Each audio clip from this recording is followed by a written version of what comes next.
live in the First Niagara Center. It may sound like a Justin Bieber concert behind me here. I have never seen this many students so excited about education. They are rallying today for a new state education tax credit. To help me explain what this is all about to you, I want to bring in Henya Poulos, your Executive Director of Reform Buffalo Education.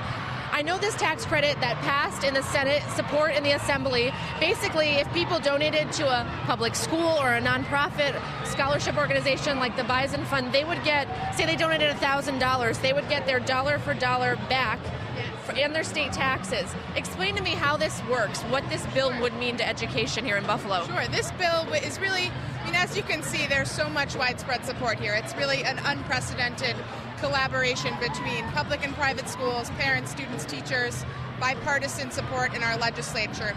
And that support would really translate to more options for families. So this tax credit would support private, private scholarship programs.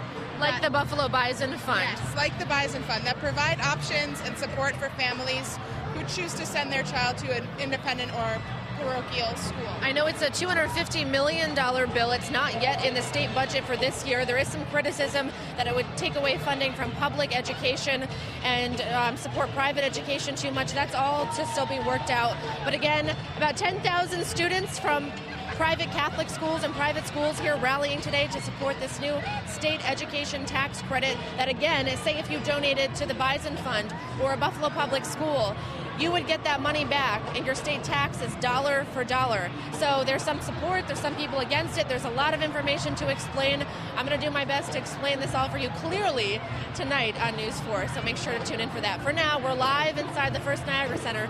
Melina Shapiro, News 4 at noon. Big crowds, that's for sure. Thanks, Melina.